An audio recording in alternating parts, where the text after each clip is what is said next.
BP Jio satellite চ্যানেলের পক্ষ থেকে আপনাদের সকলকে অনেক স্বাগত জানাই। উচ্চশ্রী পোর্টাল বন্ধ হয়েছিল সেই 2022-এর সেপ্টেম্বরে। অনলাইন যে ট্রান্সফার চালু ছিল সেটা সেপ্টেম্বরের আগে পর্যন্ত ছিল, কিন্তু সেপ্টেম্বর মাস 2022 থেকে কিন্তু আপনারা সকলেই অবগত আছেন যে ট্রান্সফার প্রক্রিয়া কিন্তু অনলাইনে বন্ধ হয়েছে।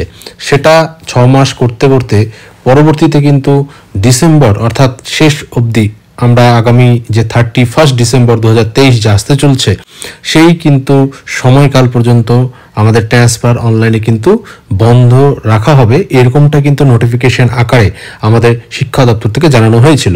তো সেই উচ্চশ্রী পোর্টাল আবার যাতে চালু হয়, আবার সেটা যাতে এক্সটেন্ড না করে বা বন্ধ যাতে না হয়ে যায়, পেন্ডিং কেসগুলো যেগুলো হচ্ছে ট্রান্সফারের জন্য অর্থাৎ 2022 সেপ্টেম্বরের পূর্বে যারা আবেদন করেছিল সেই উচ্চশ্রী পোর্টালে বদলি প্রক্রিয়ার জন্য, সেটা মিউচুয়াল থেকে শুরু করে জেনারেল ট্রান্সফারের, তাদের যেন দ্রুত সুরাহা হয় সেরকমই কিন্তু অনেকেই আমাদের নেতৃবৃন্দ যারা বিভিন্ন সংগঠনরা রয়েছেন তারা কিন্তু আমরা জানি যে শিক্ষা দপ্তরে বিভিন্ন আধিকারিকদের নিকট বা এসএসসি দপ্তরে কিন্তু ডেপুটেশন দিয়েছে।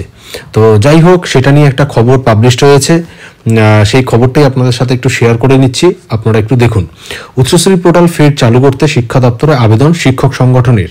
শিক্ষকদের বদলি সংক্রান্ত পোর্টাল উচ্চশ্রী ফের চালু করার দাবি জানিয়ে শুক্রবার শিক্ষা দপ্তরের সচিব মনীষ জৈনের কাছে এই সংক্রান্ত বিষয়ে একটি ডেপুটেশন দিল বঙ্গীয় শিক্ষক ও শিক্ষাকর্মী সমিতি। এর আগেও যিনি বঙ্গীয় শিক্ষক ও শিক্ষাকর্মী সমিতির স্বপন মনোজ স্যার, তিনি কিন্তু একটা ভিডিও করেছেন, আপনারা দেখবেন, আমি অবশ্যই সেটা শেয়ার করছি। একটু আমরা দেখে নেই যে বিশেষ কথাগুলো কি দেওয়া রয়েছে। দেখুন, এখানে যেমন আমরা দেখতে পাচ্ছি যে শিক্ষকদের দাবি ত্বরান্বিত করতে 2024 সালের জানুয়ারি মাস থেকে কিন্তু পোর্টালটি যেন খুলে দেওয়া হয় সেরকমই কিন্তু বলা হয়েছে। তো উল্লেখ্য 2022 সালের সেপ্টেম্বর মাস থেকে পোর্টালটি বন্ধ হয়েছে, যেটা আপনাদের সাথে একটু আগে শেয়ার করলাম কথাটা। তো যাই হোক, এখানে দেখছি আবার এই যে আপনারা এখানে দেখুন, উচ্চ প্রাথমিকে নিয়োগের ক্ষেত্রে যেসব স্কুলে নিয়োগ করা হবে সেই সব জায়গা অনলাইনে ব্লক করা দেওয়া হয়ে গেছে। তাই শিক্ষামহল ধরে নিচ্ছে যে উচ্চ প্রাথমিকে নিয়োগ দ্রুত হয়ে যাবে, তাই উচ্চশ্রী পোর্টালটি চালু করতে কোনো সমস্যা নেই বলে দাবি করেছেন সংগঠনের নেতা স্বপন মণ্ডল।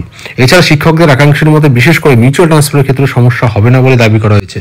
তো যাই হোক, যদিও জেনারেল ট্রান্সফার কি হবে সেটা বিচার্য বিষয়, বা সেটা নিয়ে বন্ধের যদিও সম্ভাবনা নেই কোনো রকমভাবে, তবুও বলা হচ্ছে যে মিউচুয়াল ট্রান্সফারের ক্ষেত্রে কিন্তু আরও কোনো সমস্যা থাকার কথা নয়, সেটা অকারণেই বন্ধ করে রাখা হয়েছে এরকম কিন্তু দাবি করা হয়েছে। তো মিউচুয়াল ট্রান্সফার চালু করতে কিন্তু অতি শীঘ্রই চালু করতে কোনো সমস্যা থাকার কথা নয়, কারণ অনেকেই আবেদন করে রেখেছেন।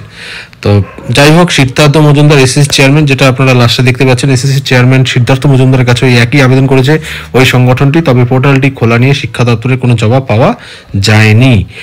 তা আমাদের চোখ থাকবে তাহলে, আমাদের দেখতে হচ্ছে 31 ডিসেম্বর এর আগে নিশ্চয়ই আমাদের শিক্ষা দপ্তর উচ্চশ্রী পোর্টাল চালু করার জন্য আবার কিন্তু একটা নোটিফিকেশন করার কথা। এখন দেখা যাক, সবাই আশায় রয়েছেন যে পোর্টালটি চালু হবে।